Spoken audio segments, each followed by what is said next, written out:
बिस्मिल्लाहिर्रहमानिर्रहीम।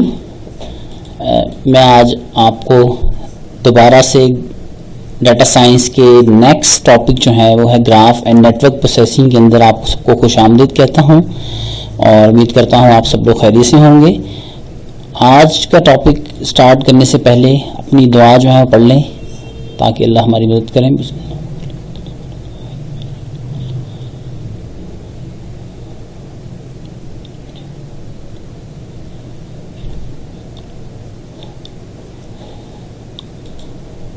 जी, तो हमारा टॉपिक जो था मैंने बताया कि ग्राफ एंड नेटवर्क प्रोसेसिंग जो है वो हमारा आज का टॉपिक जो है वो उसके ऊपर हम डिटेल के अंदर इंशाल्लाह डिस्कशन जो है वो आज करेंगे।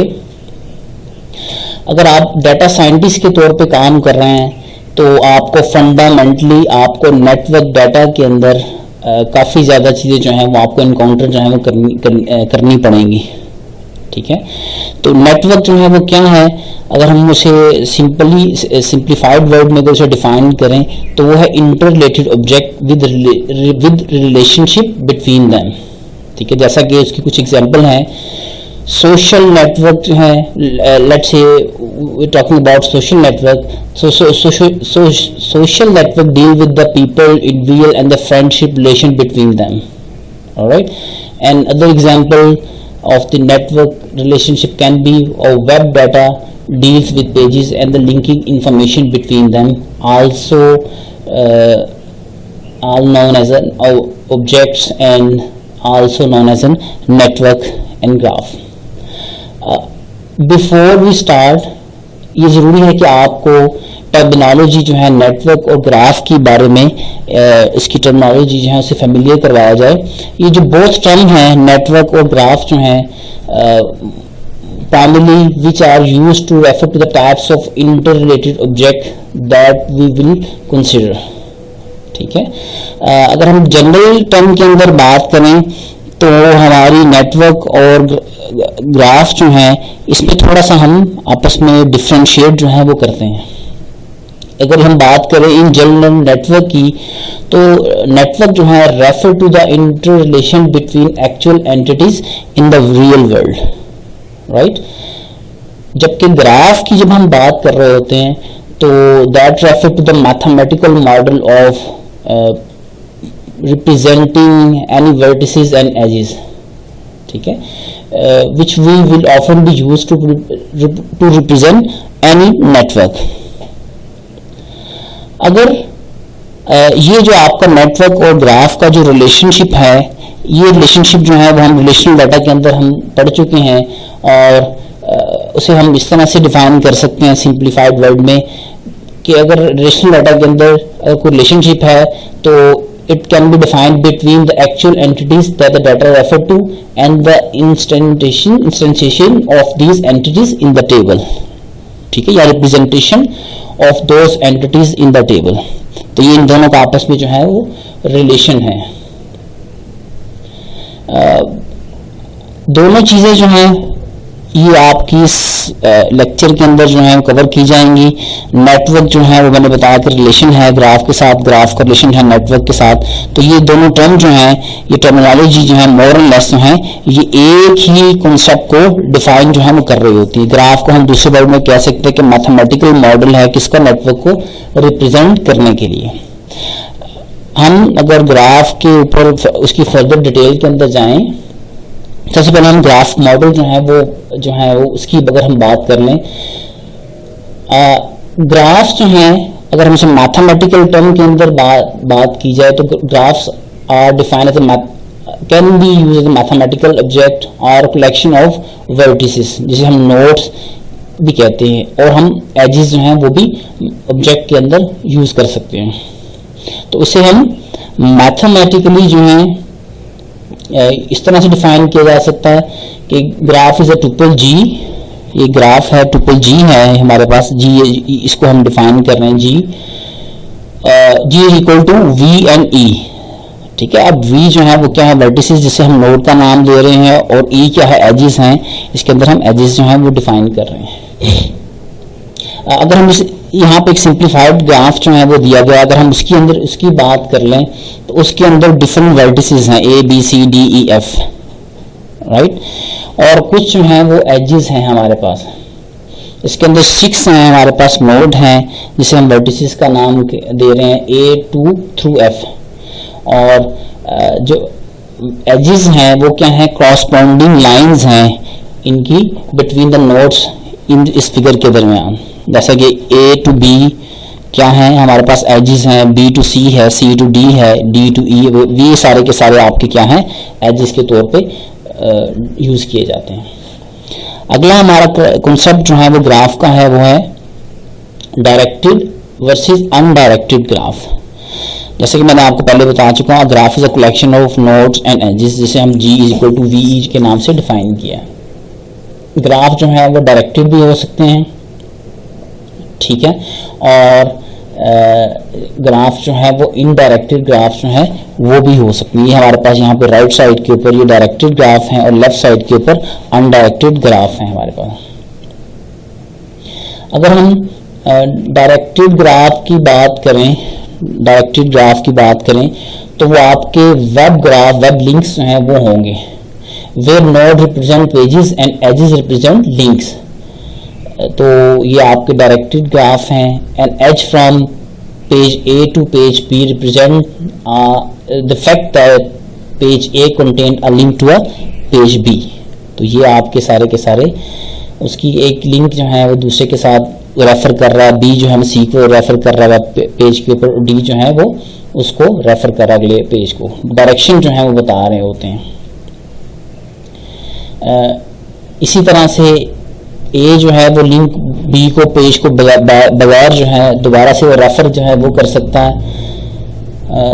तो उसे हम दो सेपरेट ग्राफ की मदद से हम उसे रिप्रेजेंट करेंगे।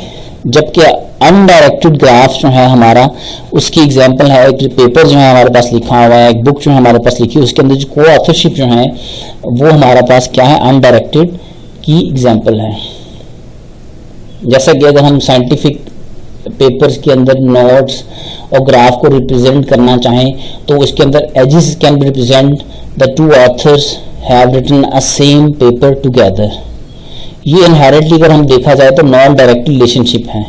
वो कैसे कि अगर ऑथर ए ने एक पेपर लिखा हुआ है, बुक लिखी है विद ऑथर बी, तो ये नेसेसरी है कि it is also case that the author B also have written a paper with author A। तो ये आपका अनडायरेक्टेड ग्राफ जो है वो है। इन दोनों के दरमियान आपका डिफरेंस है वो क्या है कि इसमें डायरेक्शन है कि यहाँ से वेब लिंक की बात की, ये आपका यहाँ पे कोई आपका वो नहीं है, कोई डायरेक्शन जो है वो नहीं है इस ग्राफ के अंदर। अगला हमारा है जी वेटेड और अनवेटेड ग्राफ की हम बात कर रहे हैं।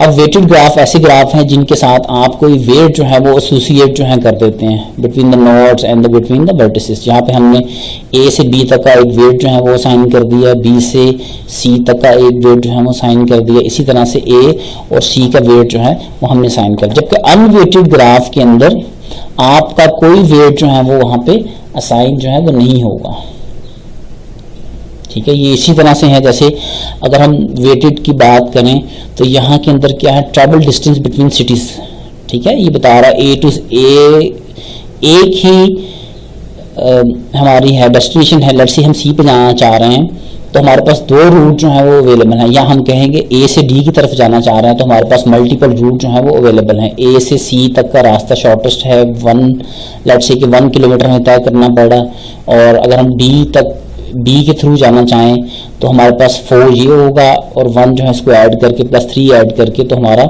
ये रूट जो है वो डिफाइन हो जाएगा। जबकि A से C और C से D जो है वो 4 किलोमीटर जो है, अगर हम किलोमीटर की बात कर लें कि वेट जो है वो कोई भी क्वांटिटी जो है वो रियल वर्ल्ड की क्वांटिटीज जो है वो हो सकती हैं।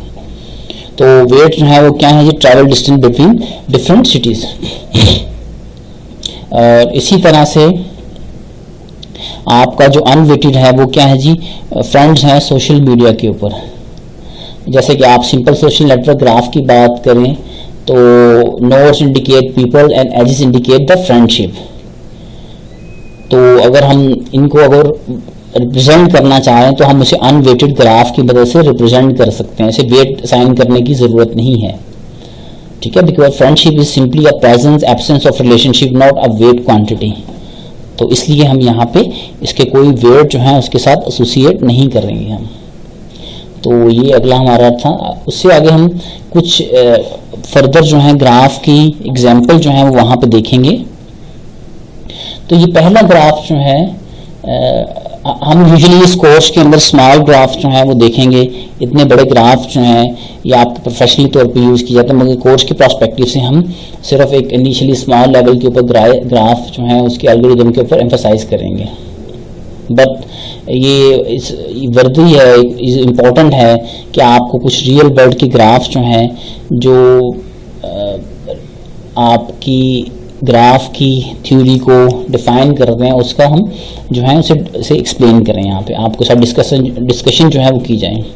ये जो फॉलोइंग ये जो 4 ग्राफ जो मैंने यहाँ पे 4 ग्राफ मैंने लिए हैं यहाँ पे, ये आपके स्यूट स्पार्स मैट्रिक कलेक्शन है, ठीक है, जो आपकी स्टैनफोर्ड नेटवर्क एनालिसिस प्रोजेक्ट का एक SNAP का पार्ट है। इसके लिंक जो है वो यहाँ पे गिवन है। तो वहाँ से कुछ इमेजेस जो है वो लिए गए हैं। अगर हम पहले इमेज की बात करें यहाँ पे, तो ये बता रहा है जी कि इमेज ये इलस्ट्रेट कर रहा है, रोड को बता रहा है पेंसिल्वेनिया स्टेट जो है अमेरिका की, उसके जो आपस में जो रोड जो है उनका नेटवर्क जो है वो वहाँ पे बता रहा है। इसके अंदर एजेस जो हैं क्रॉस पॉइंट है, तो रोड्स इन पेंसिल्वेनिया जो कलर है, जो कलर जो बताए गए हैं to the length of the road जो है वो उसको डिफाइन कर रहे होते हैं। ये एक बड़ी इंपॉर्टेंट ग्राफ था जो मैंने इसलिए ऐड किया गया है कि it's represent well the bottleneck structure of the Pennsylvania road system. ठीक है, अगर आपको देखा जाए तो अगर आप इसको अगर इसको देखें तो इसमें आपकी there are many short roads in the Petersburg and Philadelphia. इन दोनों के अंदर काफ़ी ज़्यादा रोड्स जो हैं पेंसिल्वेनिया और फिलाडेल्फिया की जो स्टेट्स हैं उनके दरमियान है। मगर यहाँ पे अगर देखा जाए कि इन आपस में तो एक स्टेट के दरमियान काफ़ी ज़्यादा इंटरकनेक्टेड रोड्स हैं, मगर यहाँ पे बोटलनेक है कि इन दोनों स्टेट्स को पीटर्सबर्ग और फिलाडेल्फिया को मिलाने के लिए रीजन जो हैं वो आपके स्मॉलेस्ट रोड्स जो है वो अवेलेबल है, उनका नेटवर्क जो है वो स्मॉल है। तो ये एक इंटरेस्टिंग था जिसके अंदर 1 मिलियन नोड यूज हुए हैं और 3 मिलियन एजेस जो हैं वो इस डायग्राम के नेटवर्क की रोड्स को बता रहे हैं। इसी तरह से आपकी अगला ग्राफ जो है विजुअलाइजेशन है लाइव जनरल सोशल नेटवर्क की। ठीक है, ये भी एक, और इसके अंदर आपकी इसमें क्या है कि 4.8 मिलियन नोड जो हैं वो यूज़ किए गए हैं और 69 मिलियन एजेस जो हैं वो यूज़ किए गए हैं। मैंने बताया कि इतने बड़े ग्राफ जो हैं हम इस कोर्स के अंदर ड्रा नहीं करेंगे, मगर एक कुछ हैं आपको समझाने के लिए कि नेटवर्क ग्राफ जो है वो कैसे काम कर रहे हैं। तो ये एक उसका नेटवर्क ग्राफ जो है वो डिज़ाइन जो है वो दूसरा किया गया। बाकी यहाँ पे पेटेंट साइटेशन है, पेटेंट साइटेशंस हैं कि जिसके अंदर 3.7 मिलियन नोड जो हैं वो यूज़ किए गए हैं, 16.5 मिलियन एजेस जो हैं वो यूज़ किए गए हैं। और ये ग्राफ जो है ये इंटरनेट टोपोलॉजी का बता रहा है। 2005 के अंदर 1.6 मिलियन नोड्स थे और 11 मिलियन एजेस जो थे वो यूज़ हुए थे आपके इस इंटरनेट टोपोलॉजी को डिफाइन करने के लिए। अच्छा, तो ये तो थी आपकी इसकी बेसिक थोड़ी सी रिप्रेजेंटेशन जो है, इस ग्राफ जो है उसकी थोड़ी सी टर्मिनोलॉजी थी। अगर हम अगले टॉपिक के ऊपर बात करें तो वो है रिप्रेजेंटेशन ऑफ ग्राफ। ग्राफ को रिप्रेजेंट जो है वो किस तरह से किया जा सकता है मैथमेटिकल स्टेट के अंदर, या आप अगर पाइथन लैंग्वेज के अंदर यूज़ कर रहे हैं तो उसको किस तरह से किन बेस के अंदर आप पाइथन के अंदर ग्राफ जो है वो रिप्रेजेंट जो है वो कर सकते हैं। तो यहाँ पे ग्राफ को रिप्रेजेंट करने के लिए डिफरेंट जो है वो प्रोग्राम और डिफरेंट वे जो है वो आप लोग यूज़ कर सकते हैं, और ये दोबारा से आपकी डिपेंड करेगा आपकी ग्राफ के टाइप के ऊपर। ठीक है, जैसे कि आप कुछ ग्राफ जो है मॉडिफाई करना चाह रहे हैं, कुछ एजेस रिमूव करना चाह रहे हैं, कुछ ग्राफ जो है स्टैटिक होंगे और कुछ जो है वो डायनामिकली होंगे। तो उन सबको रिप्रेजेंट करने के लिए प्राइमरली जो मेजर टाइप्स हैं वो 3 टाइप्स हैं उसकी। ठीक है, एडजेंसी लिस्ट है, एडजेंसी डिक्शनरी और एडजेंसी मैट्रिक्स जो है वो यूज़ किया जाता है। अगर हम उसकी सबसे बेसिक एक टाइप की बात करें तो वो है आपका एडजेंसी लिस्ट जो है वो यूज़ किया जाता है। It is one of the simplest way to represent directory graph. Is a two level list. अगर आप इसमें देखा जाए तो टू लेवल लिस्ट जो है वो यूज की जा रही है यहाँ पे, जिसके अंदर where the element in the list describe the nodes that each node is connected to, कि यहाँ पे ए नोड बता रहा है कि बी के साथ वो कनेक्ट हो रहा है, ए से बी की तरफ कनेक्ट हो रहा है, इसी तरह से बी से सी की तरफ वो कनेक्ट हो रहा है, जबकि सी से हमारे पास दो एजेस जो हैं, दो पाथ जो हैं वो अवेलेबल हैं, ठीक है, ए और डी। सी से ए की तरफ भी जा सकते हैं और सी से हम डी की तरफ। डायरेक्टेड ग्राफ है तो एरो शो करेगा कि इस डायरेक्शन में हम मूव कर रहे हैं, जबकि ये जो डी ग्राफ है यहाँ पे डी ग्राफ जो है वो ये रिप्रेजेंट कर रहा है कि this node has no outgoing link. D से आप देखेंगे कोई भी हमारा आउटगोइंग लिंक जो है वो नहीं है, ठीक है। यहाँ पे आप नोड को आप स्कोर जो है वो भी साइन कर सकते हैं। अभी हम आगे एल्गोरिदम जो है उसे देखेंगे तो उसके अंदर ये चीज़ें जो है डिस्कशन की गई हैं। तो इसका फ़ायदा क्या है, एडजेंसी लिस्ट का मैंने बताया कि मोर सिंप्लीफाइड वे है, ठीक है। तो easy to get all outgoing links from a given node. इसके अंदर फास्ट है ऐड करना न्यू एजेस, क्योंकि लिस्ट है, लिस्ट के अंदर आप नए नए नोड जो हैं एजेस जो हैं वो ऐड करते हैं। अगर आप डिलीट करना चाह रहे हैं किसी एज को या एग्जिस्टिंग एज को चेक करना चाह रहे हैं तो आपको पूरी की पूरी अरे के साथ वो सिक्वेंशियली जो है उसकी सीक्वेंस से आप अगले पे पहुंच सकते हैं। इसको ओवरकम करने के लिए हमारे पास है एडजेंसी डिक्शनरी जो है वो यूज़ की जाती है। इसका रीज़न क्या है, to make have a constant time operation for both checking edge presence and finding all the outgoing edges from a node, ठीक है। तो इसलिए हम एडजेंसी डिक्शनरी जो है वो यूज़ करते हैं। अब इसके अंदर क्या है, जो नोड्स हैं ये रिप्रेजेंट करते हैं की इन अ डिक्शनरी, ठीक है, with the value of each node is an other dictionary of outgoing edges. यहाँ पे देखिए नोड है हमारे पास ए बी सी डी, वही वाला ग्राफ है जो हम पीछे से आ रहे हैं। इसके अंदर एजेस हैं, एजेस के अंदर आप उसकी बी जो है बता रहे हैं कि बी इसके साथ कनेक्टेड है और उसको यहाँ पे आप स्कोर जो है वो भी साइन कर सकते हैं। जबकि पिछले वाले में एडजेंसी लिस्ट के अंदर आप स्कोर जो थे वो यहाँ पे ऐड नहीं कर सकते। अब यहाँ पे हम जो है स्कोर जो है वो भी उसका वेट जो है जिसे दूसरे वर्ड में हम कह सकते हैं वो भी बता रहा है। अब ये बता रहा है कि जो नोड ए है, ठीक है, इसका मतलब क्या है कि node A has a link to node B और उसका स्कोर जो है वो क्या है, लेट्स से कि हम उसका वेट हम कहते हैं कि वो 1.0 जो है वो होगा। इसी तरह से अगर हम B की बात करें तो B has a link to node C और उसका वेट जो है ये C जो है वो इसके साथ कनेक्टेड है A और D से, उनका वेट जो है, जबकि D जो है वो यहाँ रिप्रेजेंट कर रहा है कि D has no outgoing link in the graph. अब इसका सबसे बड़ा फायदा जो है वो क्या है कि easy to add remove query, ठीक है, डिक्शनरी लुकअप के साथ हम किसी भी पॉइंट के ऊपर जा सकते हैं। जबकि इसके जो डिसएडवांटेजेस हैं या कॉन्स हैं वो क्या है, over head of using a dictionary over अरे। अरे जो सिंपल है यूज़ करना, डिक्शनरी जो है थोड़ी सी कम्प्लेक्स है, तो इसलिए इसका डिसएडवांटेज जो है वो ये है। अगला हमारा जो है वो है बड़ा इंपॉर्टेंट है हमारा एडजेंसी मैट्रिक्स, ठीक है, जो हमारे फाइनल रिप्रेजेंटेशन है ग्राफ को अपनी रोज और कॉलम को किसी भी मैट्रिक्स की फॉर्म में स्टोर करने के लिए, और इनहेरिटली वो इंडेक्सिंग जो है वो इंटीजर की फॉर्म में यूज़ की जाती है। तो उसके अंदर आप लोग इसे यहाँ पे ग्राफ को आप मैट्रिक्स की फॉर्म में, मैट्रिक्स हम लास्ट लेक्चर में पढ़े हुए हैं, तो यहाँ पे आप उसे रिप्रेजेंट कर सकते हैं। यहाँ पे जो ये ऊपर ए बी सी डी है ये फ्रॉम बता रहा है और ये ए बी सी डी किसकी तरफ आपके करेक्शन जा रहे हैं, ठीक है। ये ए है तो ए यहाँ पे हम रिप्रेजेंट कर देंगे फ्रॉम ए, ठीक है। ए से जो हमारा नोड जो है वो कहाँ, ए नोड है हमारे पास और उसका कहाँ जा रहा है, उसका कनेक्शन जो है वो किसके साथ है, बी के साथ, और बी को 1 कर देंगे। इसी तरह से बी है तो बी से हमारा जो कनेक्शन जो है नेटवर्क का वो हमारे पास सी के साथ है, तो सी को 1 कर देंगे। इस तरह अगर सी के ऊपर है तो सी के ऊपर दो कनेक्शन हमारा, एक तो ए के साथ है और दूसरा सी का डी के साथ है। इसी तरह से डी अगर हम देखा जाए तो वही लास्ट ग्राफ के अंदर डी का कोई भी आपस के अंदर किसी भी कोई भी लिंक जो है वो फॉरवर्ड जो है वो नहीं पास किया जा रहा। अब इसके अंदर एक प्रॉब्लम जो है वो हमारे पास आ जाएगी, वो क्या है कि आपका मैट्रिक्स जो है वो स्पार्स हो जाएगा। स्पार्स क्या है कि most of the time non zero values जो है वो कम है और जीरो वैल्यूज जो है वो ज़्यादा हैं, ठीक है, तो इसको हम स्पार्स मैट्रिक कहते हैं। तो इसको आप अपनी जो स्पार्स की टेक्निक्स जो थी SCCC या CSR, उसकी मदद से आप इसको सॉल्व कर सकते हैं, इस अप टू यू।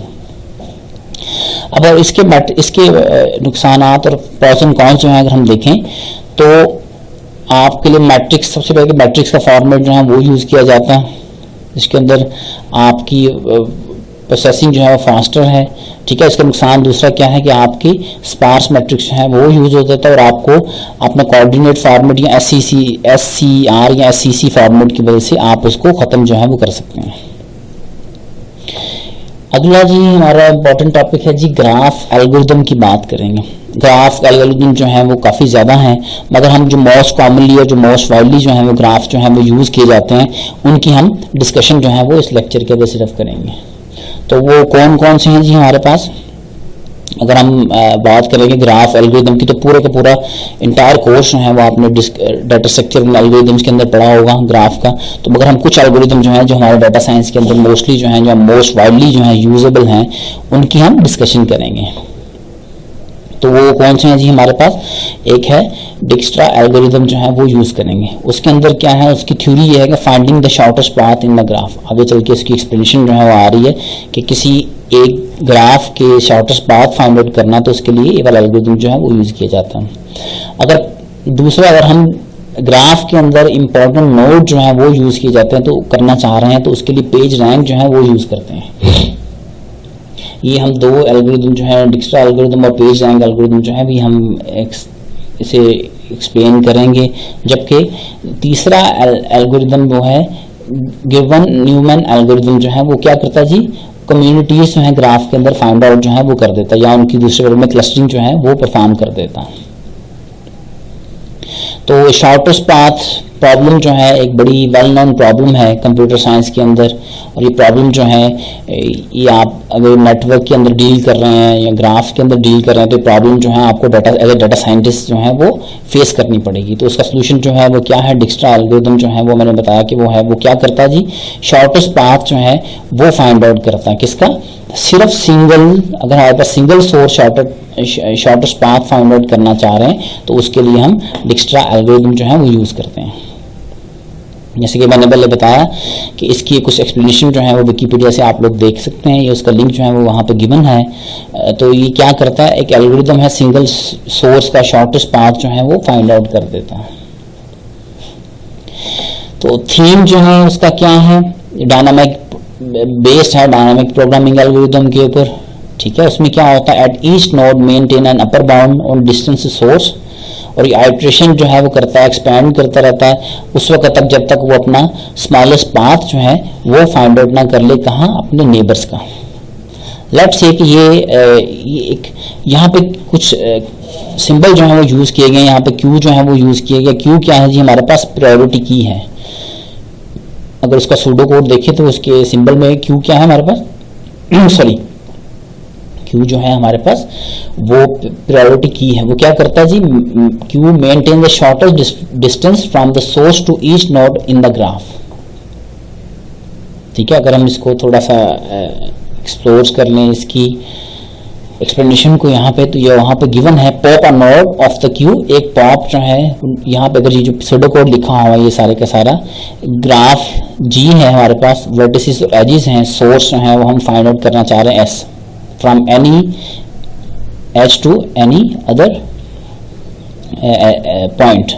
तो उसको सबसे पहले क्या करें, इनिशियलाइज करें, ठीक है। इनिशियलाइज करने के बाद इनिशियलाइज जो सोर्स आपने जो आप जिसको आपका सोर्स लेना चाह रहा है उसको जीरो से इनिशियलाइज कर दें। बाकी सारे के सारे जो आपके अनविजिटेड पाथ्स हैं उनको आप इन्फिनिट वैल्यू से कर दें, और क्यू जो है वो वी के साथ जो है वो उसकी रिप्लेसमेंट जो हो जाएगा। और ये स्टेप जो है उस वक्त तक करते रहें जब तक आप सारे के सारे पाथ जो हैं वो विजिट नहीं कर लेते, ठीक है। Such that I remove element from the Q with smallest D, smallest D के साथ जो है उसको रिमूव कर लें और उस पाथ को सेव करते रहें, और फिर बाकी सारे पाथ का दूसरे पाथ के साथ डिफरेंस जो है वो लूप की मदद से हम यहाँ पे चेक कर लेंगे। चेक करेगा कि मेरे पास जो प्रीवियस डिस्टेंस है वो अपने नेक्स्ट डिस्टेंस से ज़्यादा तो नहीं।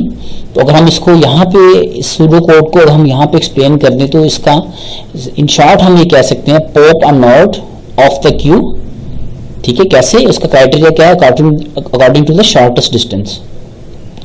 हम क्या करेंगे? We update the distance of all its neighbor to the minimum of their current distance, right? या दूसरे वर्ड में अगर हम इसे डिफाइन करना चाह रहे हैं तो ये है the distance of the pop node plus the distance between the pop node as it neighbor. तो इन दोनों को ऐड करके तो उसकी कुछ एक्सप्लेनेशन जो है यहाँ पे गिवन है। अगर हम बात करें एग्जाम्पल की तो वही वाला डिक्स्ट्रा एल्गोरिथम के अंदर वही ग्राफ जो है हम simplification of our understanding for the Dijkstra algorithm, we are considering the previous graph जिसके अंदर आपके 4 नोड हैं और आपका कुछ जो है वो गिवन है, और हर एक नोड जो है जो दूसरे के साथ कनेक्टेड है उसका स्कोर जो है वो 1 है, और जो इसके साथ कनेक्टेड नहीं है उसका स्कोर जो है वो क्या है? 0 होगा। अगर इस ग्राफ को हम देखें तो हम सबसे पहले अगर सोर्स कोड हम देखें तो सोर्स कोड के अंदर सबसे पहले कहा गया कि इनिशियलाइज कर देंगे सोर्स को। अब हमारे पास सोर्स क्या है? ए है, और हम कहाँ जाना चाह रहे हैं? बी तक जाना चाह रहे हैं। तो वो क्या है कि एक अरे ले लें, ठीक है, उसके अंदर जितने भी आपके ए बी सी डी हैं उन सबको लिस्ट ऑन कर लें। अब क्यू जो है प्रायोरिटी की है और डी जो है उनके दरमियान डिस्टेंस जो है वो आगे है। अब 0 से ए, हमारे पास ए से हम ए पे जाएं तो उसका डिस्टेंस जो है वो 0 होगा, राइट? और बाकी सारे के सारे जो पहला ग्राफ में विजिट कर लिया उसको 0 से साइन कर दे, बाकी सबको इन्फिनिट वैल्यू से ये बता रहे हैं कि ये अनविजिटेड हमारे पास वैल्यूज हैं। हमारे पास ए आ गया, ए से ए तक का डिस्टेंस जो है वो 0 हो गया, 0 साइन कर दिया, बाकी सारे के सारे अनविजिटेड ग्राफ हैं हमारे पास according to our pseudo code. तो बाकी सबको हम ये डी एफ आई जिनको हमने विजिट नहीं किया उसको इन्फिनिट वैल्यू से इनिशियलाइज करवा, वो हमने कर दिया। अब क्या करेंगे? फर्स्ट स्टेप के अंदर वो आता है कि तो पॉप करो किसको? पहले नोड को। नोड ए को हमने पॉप जो है वो किया। अब ए से हमने ए का डिस्टेंस जो हम पहले ही फाइंड आउट कर चुके हैं कि वो 0 ही है। अब ए से बी और ए से सी का डिस्टेंस जो है वो क्या है कि लेट्स से कि यहाँ पे 1 1 है, तो हम उनका डिस्टेंस जो है वो उन सबका डिस्टेंस जो है लेट्स से कि हम सबका 1 1 डिस्टेंस जो है वो ले रहे हैं, सपोज कर रहे हैं। तो ए से बी तक का डिस्टेंस जो है वो कितना है? ए नोड पे थे और ए से बी तक का डिस्टेंस 1 है और ए से सी तक का डिस्टेंस 1 1 है, और बी और सी की वैल्यू जो है वो हमने 1 1 से रिप्लेस कर दी, और ए जो था ए पहले ही 0 था हमारे पास, और बाकी डी जो है हमारे पास डी ए से डी का डायरेक्ट हमारे पास कोई कनेक्शन नहीं, इसलिए हम उसे अनविजिटेड है, उसे अनविजिटेड को इन्फिनिट वैल्यू ही रहने देंगे। सही। अब इसको अगले नोड को हम बी को जो है पॉप करेंगे, ठीक है, बी पे हैं, और बी से हम देखेंगे कि हमारे पास अगर हम यहाँ पे हैं बी पे हैं तो बी से हमारा कनेक्शन जो है वो सी पे और ए पे जा रहा है। ए से तो हम पहले ही आए हैं, उसका डिस्टेंस जो है हमारे पास 1 है, वो ऑलरेडी हमारे पास शॉर्टेस्ट वैल्यू थी, वो 1 ही लिख दिया। अगर हम सी के ऊपर जाना चाह रहे हैं तो सी का स्कोर, बी से सी का स्कोर जो है वो भी क्या हो जाएगा? वो भी 1 है। तो इस तरह से 0 1 1 और इन्फिनिट डी जो है अभी भी बी से डायरेक्ट जो है कोई कनेक्शन जो है वो नहीं जा रहा। इसी तरह से सी को आप लोग पॉप करेंगे, ठीक है, सी नोड को लिया जो अनविजिटेड नोड है, पॉप उसको पॉप करें। अब सी से आपका डिस्टेंस जो है, अब ये 0 1 1 जो है हमारे पास पहले ही शॉर्ट है। अगर हम ए से डी की तरफ जाना चाह रहे हैं तो ए से हम सी की स्कोर जो है वो ऑलरेडी 1 है, ठीक है, और अगर ए से हम सी ए से बी के थ्रू सी के ऊपर जाना चाह रहे हैं तो 1 इसका वेट और 1 इसका 2 वेट आ गया। मगर मैंने बताया था कि ये डिक्स्ट्रा एल्गोरिथम जो है शॉर्टेस्ट पाथ को बताता है, तो इसलिए हमने यहाँ पे सी तक जाने का ये जो रूट है बी के थ्रू ये लॉन्गेस्ट रूट है, इसलिए इसकी वैल्यू जो है हम प्रीवियस वैल्यू जो 1 थी वही कंसिडर करेंगे, ठीक है, कि ए से सी का कनेक्शन जो है वो जाएगा। अब इसी तरह से आप सी नोड को लें, सी नोड से आपके मल्टीपल जो है वो जाते हैं रूट जो है। अब सी से हमारा सिर्फ और सिर्फ विजिटेड पाथ जो है वो डी का एक ही रूट है। अब ए से डी तक जाने का रूट क्या है कि हम ए और सी का रूट जो है पहले मतलब ए बी सी का पहले बता चुके हैं और उनको हम रिप्लेस नहीं कर रहे क्योंकि वो पहले ही मिनिमम है। अब सी से डी का जो पाथ जो है वो ए से सी तक का 1 वेट था और सी से डी तक का 1 वेट है, तो इसका मतलब है कि ए टू डी अगर जाना चाह रहे हैं तो उसका पाथ का जो वेट जो है वो 2 होगा। अब हमारे पास डी पे आए हैं तो सॉरी सी पे आए हैं तो सी को हमने 2 से रिप्लेस कर दिया क्योंकि सी से डी तक का पाथ जो है उसका वेट जो है 2 है, यानी कि ए से सी की तरफ जाना पड़ेगा 1 वेट इसका और सी से डी तक 1 किलोमीटर इसका, तो 2 किलोमीटर में हम डी तक पहुंच जाएंगे। अब अगर हम लास्ट जो है नोड जो है डी है अगर उसको पॉप करेंगे हम तो डी से हम देख रहे हैं कि कोई भी हमारा पाथ जो है वो एग्जिस्ट नहीं कर रहा, तो that's why D is our null. D से कोई भी पाथ जो है वो नहीं जा रहा, तो हमारा जो शॉर्टेस्ट पाथ जो है वो क्या बनेगा 0 1 1 2। तो ये आपका डिक्स्ट्रा एल्गोरिथम है। इसकी अगर आप वर्किंग एग्जांपल देखना चाह रहे हैं स्टेप बाय स्टेप, इसको अगर आपके रियल टाइम वेट के साथ देखना चाह रहे हैं तो ये एक बड़ा अच्छा ट्यूटोरियल मैंने आपके लिए डिग आउट किया है, यहाँ पे फाइंड आउट किया है। तो आप इस पे इसकी सारी की सारी डेमोन्स्ट्रेशन जो है वो step by step her step की बताई गई है। और यहाँ पे अगर आप उसकी एग्जाम्पल देखना चाह रहे हैं तो यहाँ से आप जाके उसको विजिट कर सकते हैं। और फिर ये कोड है पाइथन के अंदर डिक्स्ट्रा एल्गोरिथम का जो है वो डिफाइन कि किस तरह से हम उसके अंदर उसको डिफाइन करते हैं। ये सारे का सारा कोड है, अगर आप इसे रन करेंगे तो ये आपका डिक्स्ट्रा एल्गोरिथम का कोड जो है वो है, जिसके अंदर वर्टिसेस एजेस जो है वो आपने बनाए हैं मैट्रिक्सी फॉर्म में। अगला हमारा पेज रैंक एल्गोरिथम जो है वो यूज करते हैं। पेज रैंक एल्गोरिथम है जिसकी वजह से गूगल जो है वो स्टार्ट हुआ। इसकी बताने की रीज़न ये है कि मार्केट कैप जो है वो गूगल का वो 730 million US dollar billion 730 US billion dollar जो है वो गूगल की जो उसकी है मार्केट कैप है उसका। ये सिर्फ इस एल्गोरिथम की बेसिस के ऊपर है। 1997 के अंदर ये एल्गोरिथम जो था फर्स्ट टाइम जो है वो गूगल यूज़ किया। गूगल ने क्या किया कि अपने पेज को रैंक करना शुरू कर दिया, ठीक है। उसकी ये बेसिकली आपकी प्रोबेबिलिटी की बेसिस के ऊपर ये काम कर रहा होता है ये वाला। इसकी भी आगे चल के हम डेमोन्स्ट्रेशन जो है वो देखेंगे। तो ये रैंडम वॉक के थ्रू हम ग्राफ पे पहुंच जाते हैं। रैंडम ग्राफ हम रैंडम नोड लेते हैं, ठीक है, और फिर रिपीटेडली जंप करते हैं रैंडम नेबर्स के पास, रैंडम नोड्स के पास, और चेक करते हैं condition if the node has no outgoing edges, किसके अंदर डायरेक्टेड ग्राफ के अंदर। देन क्या करेंगे jump to a random node, ठीक है। Also jump to a random node with probability D. इसकी एक्सप्लेनेशन जो है वो आगे चल के आ रही है और नोड्स के अंदर भी ये गिवन है। Node importance is the probability that we will be at a given node when following the above procedure। Probability जो है इसकी प्रोबेबिलिटी बेस्ड एल्गोरिथम है तो उसकी प्रोबेबिलिटी जो है ये फाइंड आउट करते हैं। ये पेज रैंक का एल्गोरिथम का सूडो कोड है जिसके अंदर एडजेंसी मैट्रिक्स जो है वो फाइंड आउट करते हैं। 0 कॉलम को 1 के साथ और रिप्लेस कर देते हैं और उसकी वैल्यू नॉर्मलाइज कर देते हैं। फिर ये उसकी इक्वेशन है कि हम ये प्रोबेबिलिटी जो है कैसे फाइंड आउट करते हैं और ये नंबर ऑफ टाइम जब तक आपकी अकाउंट चलता रहेगा इटरेशन टाइम ये स्टेप जो है वो रिपीट होता रहेगा। ये एक्चुअली आपका एक स्टार्ट का एक मार्कअप चेन रूल जो है जो आगे हम इंशाल्लाह ताला मिट के आगे चल के पढ़ेंगे अगले लेक्चर्स में। मार्कअप चेन रूल है वो ग्राफ के ऊपर यूज करता है ताकि हम स्टेशनरी डिस्ट्रीब्यूशन जो है वो या फाइंड आउट कर सके किसकी मार्कअप चेन की। थोड़ा सा कॉम्प्लेक्स चेन है इसलिए मैं आपको सिंप्लीफाइड एग्जांपल के साथ यहाँ पे उसकी पेज रैंक को अगर मैं यहाँ पे एक्सप्लेन करना चाहूँ तो वो कर सकता हूँ। अब यहाँ पे ये एक वही वाला ग्राफ है जो हमारे पास गिवन था, उसे हमने मैट्रिक्स फॉर्म के अंदर उसे रिप्रेजेंट कर दिया। एडजेंसी मैट्रिक्स मैंने बात की थी, उसे ग्राफ को हमने रिप्रेजेंट कर लिया, ठीक है। अब अगले स्टेप के अंदर हम यहाँ पे क्या कर रहे हैं, मैंने बताया कि ये प्रोबेबिलिटी बेस्ड जो है वो है। हम पी मैट्रिक्स गेट करने के लिए क्या करेंगे, we first fill all 0 column with 1। सारे के सारे जो 0 कॉलम है उसे 1 के साथ कर लेंगे और and then normalise the column divide them by the sum, ठीक है। ये हमारे पास सिर्फ और सिर्फ एक ऐसा कॉलम है, ठीक है, जिसके अंदर ऑल जीरोज हैं, तो उसे हम क्या करेंगे 1 के साथ जो है वो रिप्लेस कर देंगे सारे के सारे को।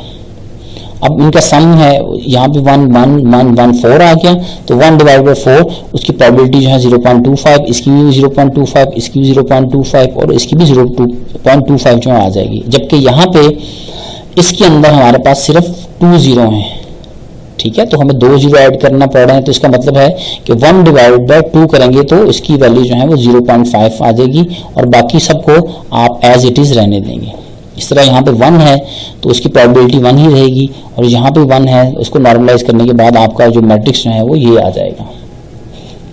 फाइनली यहाँ पे हमने क्या किया, यहाँ पे हमने add 1 minus T multiply by into probability into D times, किस तरह से, सच दैट ऑल 1/4 मैट्रिक्स जो है वो नॉर्मलाइज करेंगे, ठीक है, विद गिव विच जो है आप वापस करेंगे इट्स वैल्यू। अब यहाँ पे हम जो थ्रेशोल्ड वैल्यू जो है वो डी भी ले रहे हैं, वो 0.1 जो है वो ले रहे हैं। यहाँ पे इसके अंदर जाएं, यहाँ पे आप 1 माइनस टी इंटू प्रोबेबिलिटी करें और डी टाइम के साथ अगर ये आप इस क्वेश्चन को मल्टीप्लाई कर देंगे तो डी यहाँ पे मैं आपको सपोज कर रहे हैं कि हम यहाँ पे डी की वैल्यू 0.1 जो है वो ले लेंगे, ठीक है। इस फार्मूले को जब सिंप्लीफाइड करेंगे मैट्रिक्स के ऊपर तो आपकी फाइनल जो है वो मैट्रिक्स जो है वो ये आ जाएगा। दूसरे वर्ड के अंदर अगर हम इसकी इक्वेशन फाइंड आउट करना चाह रहे हैं तो वो आ जाएगा 1 minus T multiply by T, ठीक है, प्लस डी, और जो आपने नॉर्मलाइज मैट्रिक्स था वो आपका 0.25 यहाँ पे सारी इस मैट्रिक्स की वैल्यू 0.25 आ जाएंगी। उसके साथ जब ऐड सब्ट्रैक्ट कर लेंगे तो आपका फाइनल मैट्रिक्स जो है वो इस फॉर्म के अंदर आ जाएगा। और इसका कोड जो है वो भी यहाँ पे गिवन है, पेज रैंक का कोड जो है बड़ा सिंपल है, और आपका एल्गोरिथम को कोड रन करने के बाद आपका कोड जो है वो यहाँ पे इस फॉर्म के अंदर आ जाएगा। अगला है हमारा जी एल्गोरिथम है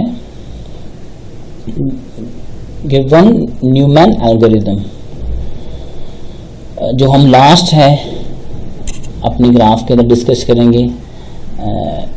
ये हम डिस्कशन के रिसेंट ईयर के अंदर इसने काफ़ी इंटरेस्ट जो है वो डाटा साइंस के अंदर जो है वो गैदर किया है, जो क्या करता कम्युनिटीज़ को ग्राफ की बेसिस के ऊपर अनडायरेक्टेड ग्राफ को स्प्लिट कर देता। इसको हम डिटेल नहीं पढ़े, मगर उसकी बेसिक आइडियोलॉजी जो है वो क्या है। 2002 के अंदर ये जो था 2 साइंटिस्ट जो थे उन्होंने उसका आइडिया दिया जो कम्युनिटी डिटेक्शन को फाइंड आउट करते हैं। बेसिक आइडिया क्या है जी, recursively partition the network by removing edges group that are large to be partition are communities. अब इसके अंदर क्या कंप्यूट करेंगे हम, betweenness of edges in the network. वो बिटवीननेस क्या होती है जी, number of shortest path that pass through the each edge. Remove, दूसरे स्टेप पे हम क्या करेंगे, रिमूव एज कर देंगे with highest betweenness. If this break the graph into sub graph recursively partition each one. इसी तरह से हम अगर स्प्लिट कर देता तो हम हर ग्राफ में से फर्दर ग्राफ की पार्टीशन जो है वो करेंगे, जो क्या करेगा, result in hierarchical partition of the graph, ठीक है। तो इसमें चैलेंजेस क्या है, effectively computing betweenness as we partitioning the graph, ये एक इंपॉर्टेंट फैक्टर है इसके अंदर। लेट्स से कि हम इसको यहाँ पे अगर हम यहाँ पे डिस्कस कर रहे हैं तो ये हमारे पास एक ग्राफ है हमारे पास, ठीक है, फर्स्ट स्टेप के ऊपर, और नेक्स्ट स्टेप के अंदर हमने उसके स्कोर जो है वो यहाँ पे बता दिए। और स्कोर बताने के बाद हमने एक फार्मूला हमारे पास हमने कैलकुलेट करने के बाद इसकी एक्सप्लेनेशन करने के बाद हमने जब इसे फाइंड आउट किया है तो ये नोड 1 और node 2 sorry edge between node 1 and 2 has a betweenness of 1। Edge 1 से लेकर एज 2 तक उसकी बिटवीननेस जो है वो 1 है। क्यों, there is only one shortest path that span this edge, एक ही पाथ है जो स्पैन कर रहा, ठीक है, इन दो एजेस के इन दो नोड्स के दरमियान। Every other shortest path in this graph from 1 to any other node, ठीक है, ये सारे के सारे एनी अदर नोड हैं, will instead go through node 3। यहाँ से 3 के बाद ये बाकी सारे के सारे जो हैं वो जाते हैं। तो इसी तरह से similarly edge 1 to 3 has a betweenness of 12। ये 12 हमने कैलकुलेट कर ली है।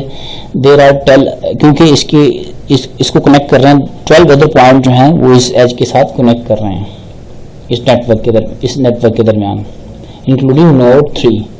where the shortest path must pass through this edge. जब भी shortest path फाइंड आउट करना होगा वन से दूसरे तक, तो ये shortest node 3 जो है वो इन्वॉल्व होगा इसके दरमियान हमेशा से। अब 3 से 7 तक अगर हम फाइंड आउट करना चाह रहे हैं, 3 से 7 एज के दरमियान, ये थोड़ा सा एक कॉम्प्लेक्स आ जाएगा।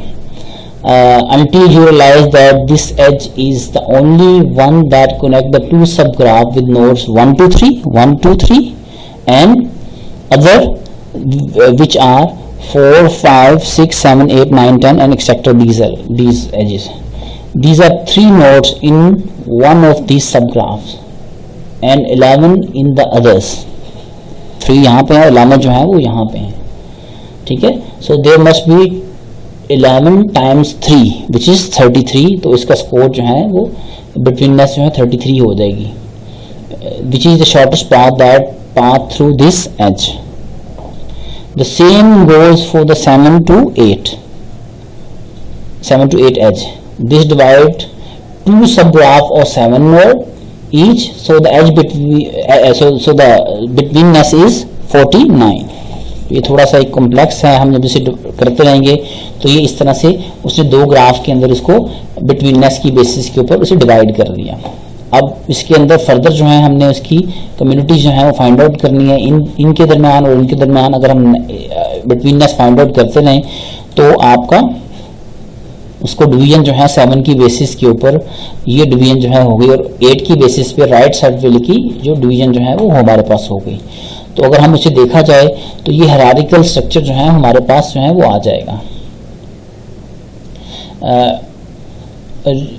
इस तरह से हमारे पास फर्दर आइटरेशन से इसकी एडिशनल जो रिमेनिंग एजेस जो हैं वो सब डिवाइड हो जाएंगे। अगर हम उसकी हायरार्की देखा जाए तो वो उसकी कम्युनिटी साइज जो है वो इस तरह से वो हो जाएगा। Publish communities can be extracted by looking at the grouping of at different level of tree. तो ये आपका एक फाइनल जो है वो डेंडोग्राम जो है वो आ जाएगा आपका गिवन न्यूमन एल्गोरिथम की बेसिस के ऊपर। इसकी फर्दर एक्सप्लेनेशन ने आपको एक आइडिया जो है बता दिया किस तरह से काम करता है। बिटवीननेस की बेसिस पे आपके फर्दर ग्राफ्स के दरमियान कम्युनिटीज जो हैं वो फाइंड आउट करता है।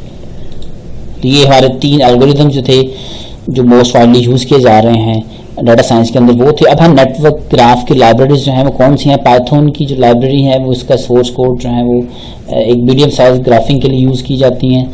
अगर आप सिंपल पाइथन इंटरफेस यूज़ करें तो उसकी मदद से आप किसी भी किस्म का एक ग्राफ जो है वो बना सकते हैं, मगर ये जो है सूटेबल नहीं है लार्ज ग्राफिंग के लिए, ठीक है। और पाइथन जो है एडजेंसी डिक्शनरी जो है वो यूज़ करती है किसके लिए, पाथ ग्राफ्स और नेटवर्क के लिए। तो ग्राफ जो है अगर बनाना चाह रहे हैं अनडायरेक्टेड डायरेक्टरी ग्राफ तो ये इसका सोर्स कोड जो है वो गिवन है। नेटवर्क जो है एक्स जो है वो आपको ऐड करनी पड़ेगी।